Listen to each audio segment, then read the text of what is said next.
Hello and welcome to the Michael Mamas Show. I'm your host, Michael Mamas, and we're coming to you from Mount Soma, home of the Sri Someshwara Temple in the mountains of Western North Carolina.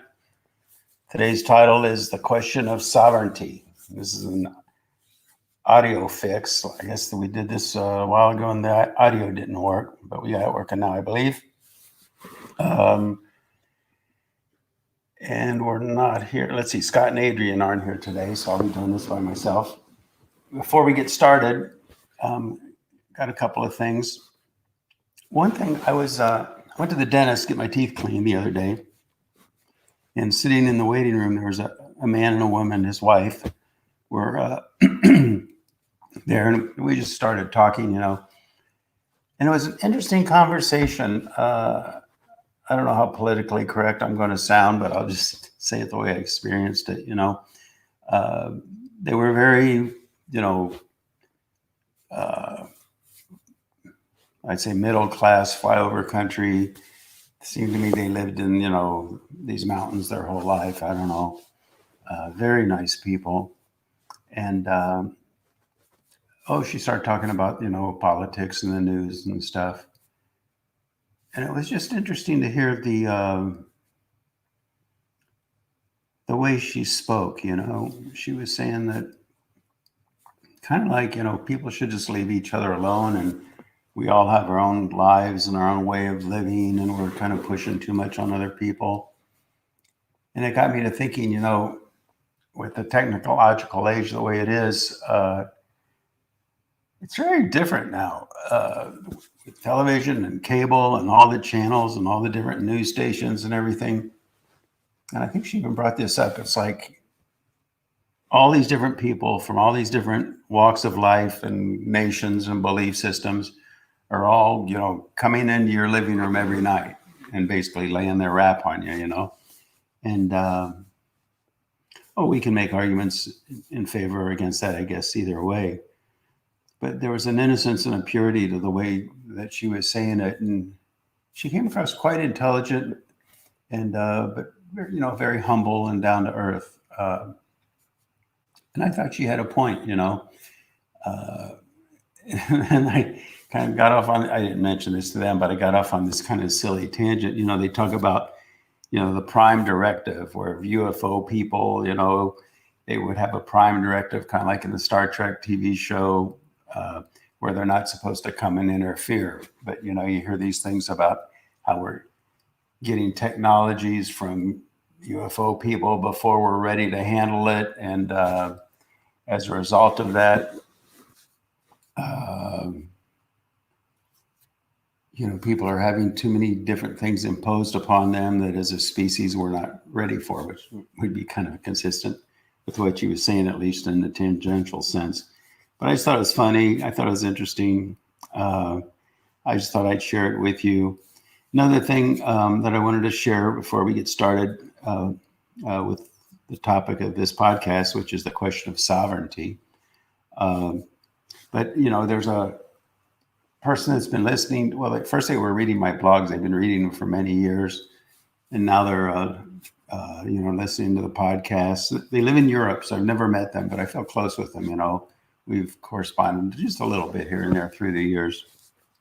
And he texted a few questions. I thought I would just share them with you because, they're interesting.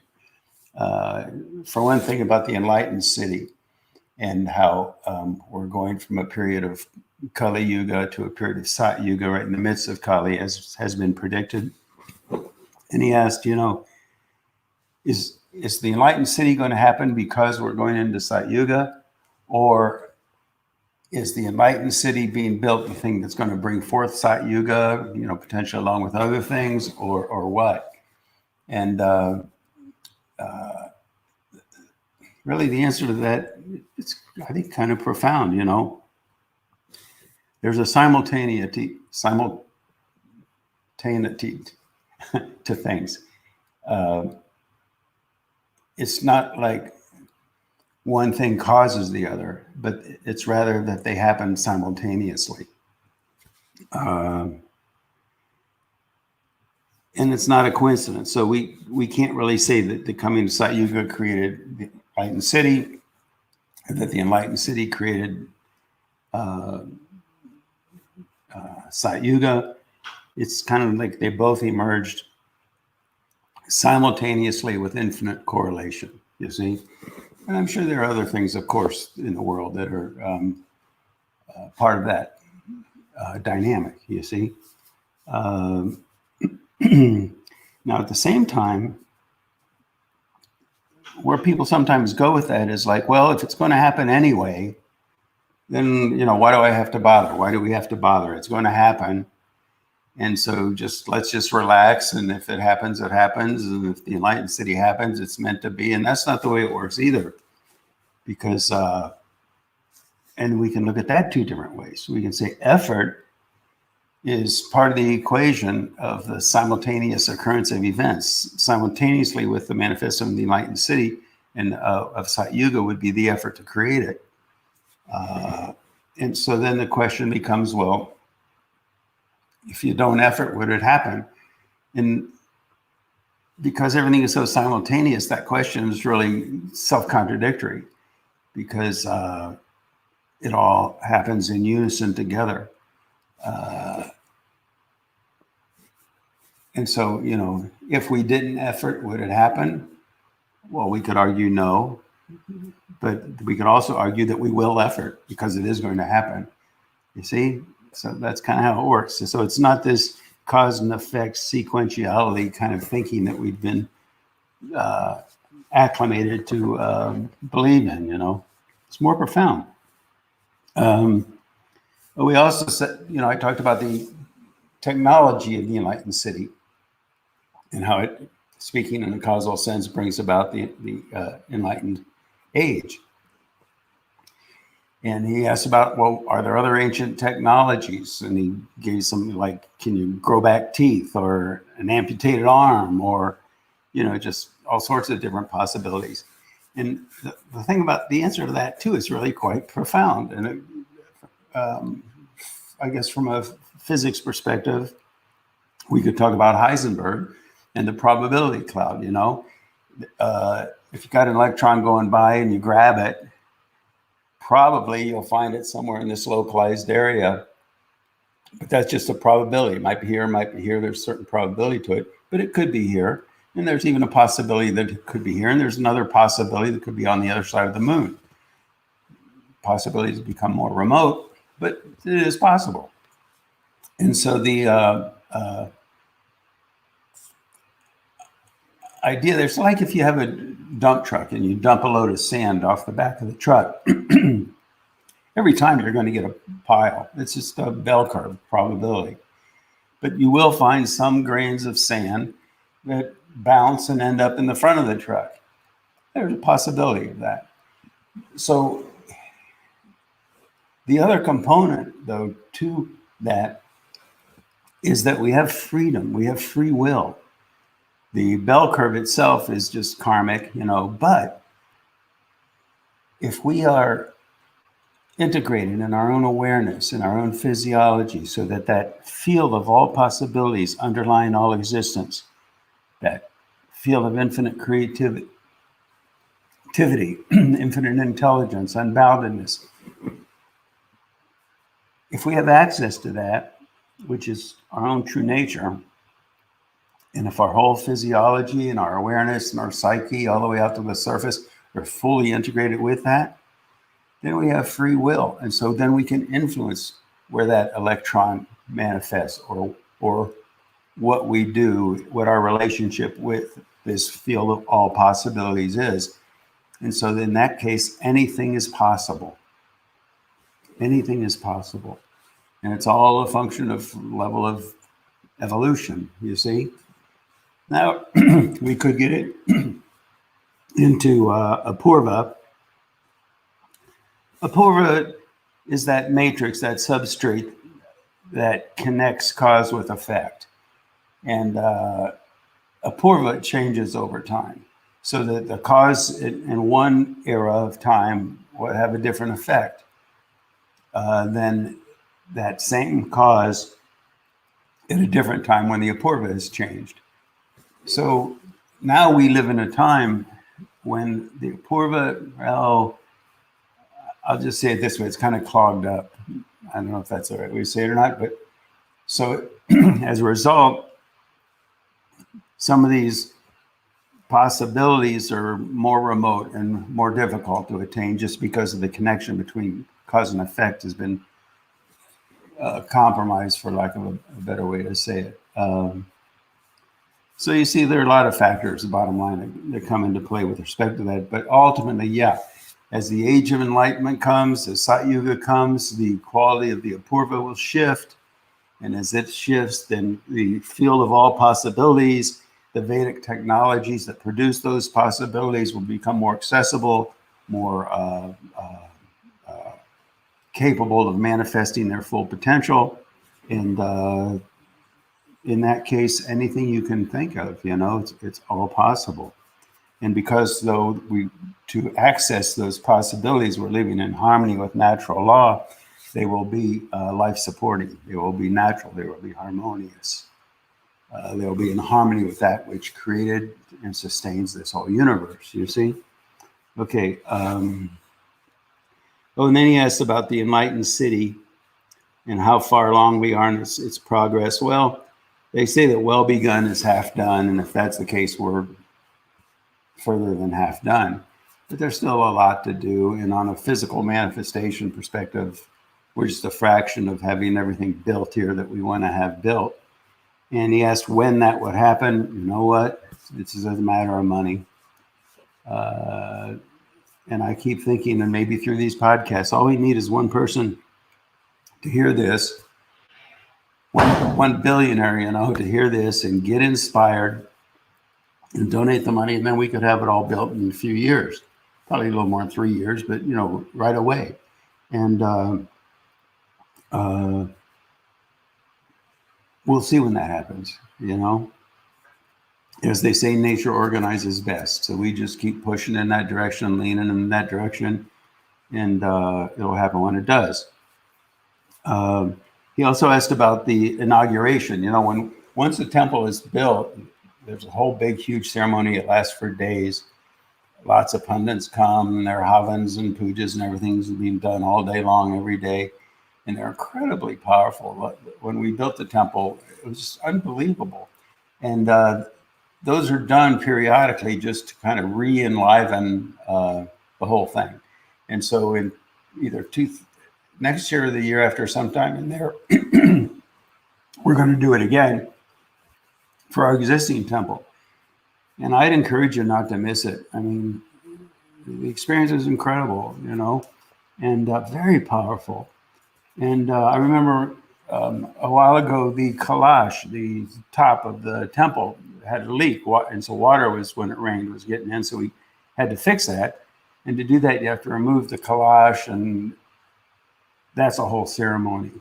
Pundits involved, and everything has to be done properly, And it was unbelievable.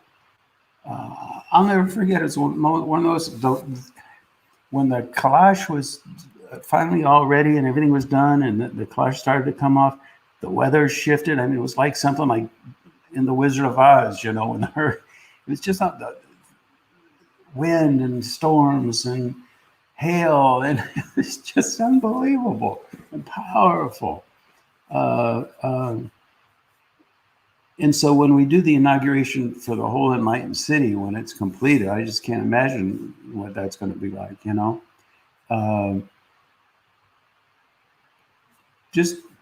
I have to confess that I've been so focused the past 20 years on building all of this that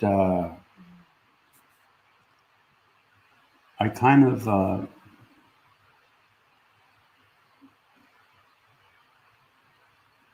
didn't really notice just how powerful it was, the thing that we were creating. And I guess I underestimated its power. And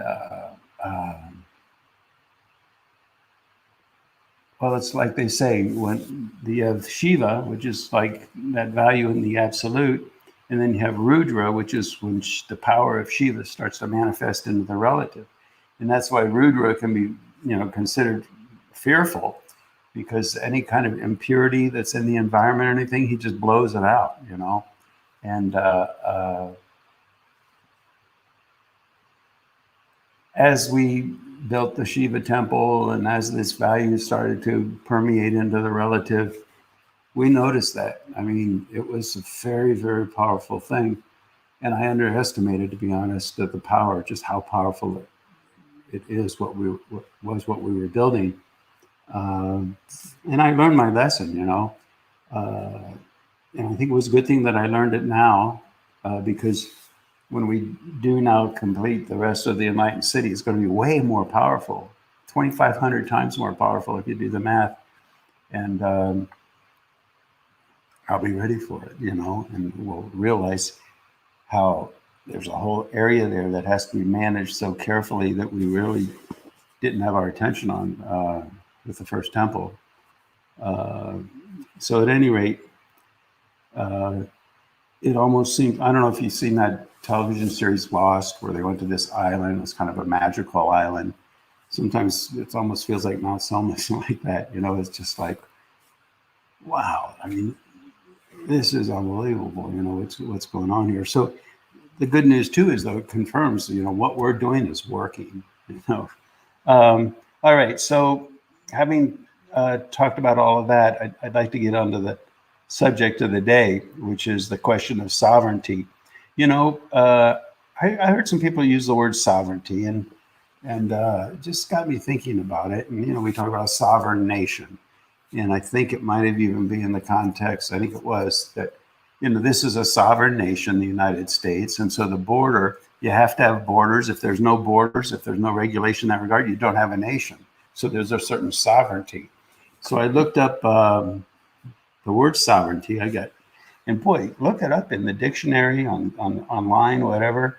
It's they talk about it in terms of supreme authority or absolute power over a territory. And to me, those are almost like spooky words, you know, absolute reign over a territory. And they talk about the sovereigns, you know, back the sovereign king, where, you know, what they said goes. That was the law of the land, and they could do anything they wanted, you know.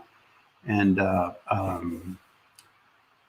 different countries have their own sovereignties and how they're structured. And in the United States, you know, we structured around the Constitution, and it's a very interesting structure to take a look at, because the federal government, the main governing body that has the sovereignty over the nation, right in the very structure of the Constitution, delegated a lot of that power to sovereignty away from the federal government to the states.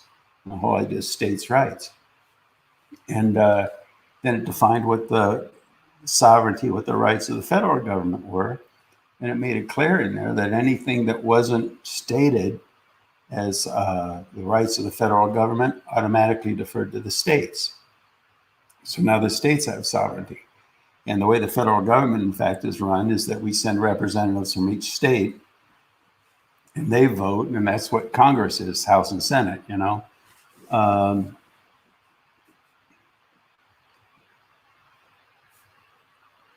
Then there's this concept of citizens' sovereignty.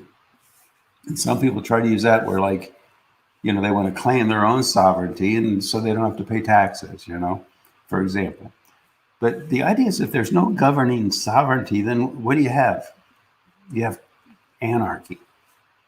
So there's a certain balance there between states' rights, federal government rights, individual rights, and it's all about sovereignty. You know, you can look at the whole thing in terms of sovereignty, and so whose right is it? Who has the sovereignty to decide about the borders, decide whether or not you can force somebody to receive a vaccination, and those things get complicated, you know. Yeah, there's freedom of speech, but that doesn't mean you can yell fire in a crowded movie theater, for example. And so then the question becomes, well, can somebody walk into a grocery store who's not been vaccinated and maybe give the disease and kill off a bunch of people that are in the grocery store? Isn't that similar to yelling fire in a crowded theater? At the same time, where does it end if the government has the right to inject something that isn't even FDA approved into the arms of all the people and force it. Otherwise, they're not allowed to go to the grocery store. So it gets this whole issue of sovereignty. Uh, Boy, it's complicated and challenging, and it's all where you draw the line. I think we can all, and you got to be really extreme to think that, okay, it's pure anarchy is the only right way to go, And then on the other extreme is the whole kind of Star Trek idea, In the movie Star Trek, it's like there's this kind of loose notion of the government nature of the governing body at that time. There's no money, there's no this or that, and it's almost, get the feeling like there's this one universal law for the whole federation, but then that gets difficult, certainly in our day and age, if that ever did work. We're not ready for it now because, the laws of nature on the top of the Himalayas have got to be different than the laws of nature in the desert. So the governing bodies are going to be different to interface the people with the environment, So it all becomes very interesting to me, and then, of course, there's the notion of ultimate sovereignty. Where's inalienable rights, as they refer to it in the Constitution. Where does real sovereignty come from? It comes from nature. Inalienable rights means it's our nature to have the right to freedom in certain ways. It's our nature to life. It's an inalienable, it's our right, And so there's a natural sovereignty, if you want to, it's a divine sovereignty. It's given to us by our own inherent nature, or I think, as they say in the Constitution, from God, And so sovereignty becomes a very interesting question and a very difficult one, I think, for us to really fathom and draw the lines wherever we do, A couple of interesting quotes. One thing I heard that I thought it was really interesting when I first heard it. And it said that it's almost like a fly in the ointment. It says, democracy comes along when there's nobody around left who's fit to lead. Now that becomes very strange because in one sense, if we had a Wisdom of Solomon leader, some great enlightened being who could make all these causes with infinite wisdom correlated with the divinity of existence and our own true natures, that'd be great, wouldn't it? At the same time, what happens when that person drops the body and somebody else comes along who's a tyrant? And we have a system set up for a sole leader. So even that can become difficult. Another thing that's tangential to that I want to bring up, and that is on the news now, when they talk about the COVID virus and stuff, you hear a lot of stuff about people saying, well, I'm not a doctor, but, and then they give an opinion about the virus or how to control it. And I mean, I can see how I'm going to get in trouble with this one, but I just got to say it. I think we hold doctors, MD doctors, physicians, too much on high. And I think a lot of that comes from our own identity with our own body. They're the ones that are helping us take care of our bodies, and our bodies are so intimate to us. But I have to say, I was in pre-med, I'm a veterinarian, and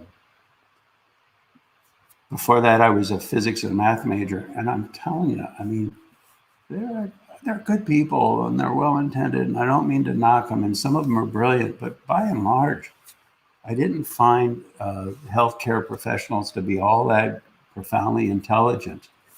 You can get through pre-med and you can get through medical school, not by being intelligent, but just by being willing to memorize. And memorize doesn't really make intelligent.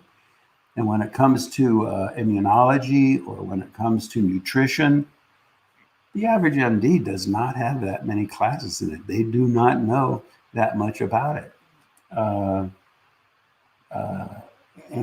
So I think if one good thing, if I can say it that way, that may come out of this COVID thing is, I think people are realizing that about MDs. They have different opinions about the virus and how to handle it, and they all disagree, and they don't really know, and they contradict themselves, and it's become a mess. But I think I mean, maybe some good will come out of it, maybe some good will come out of it. That's just a tangential thought. Whatever is going on, though, I think there's a great awakening coming. We are sobering up from a lot, not just about MDs or anything like that, but in a larger sense, sovereignty in general. Who has sovereignty over whether or not we get a shot, on and on.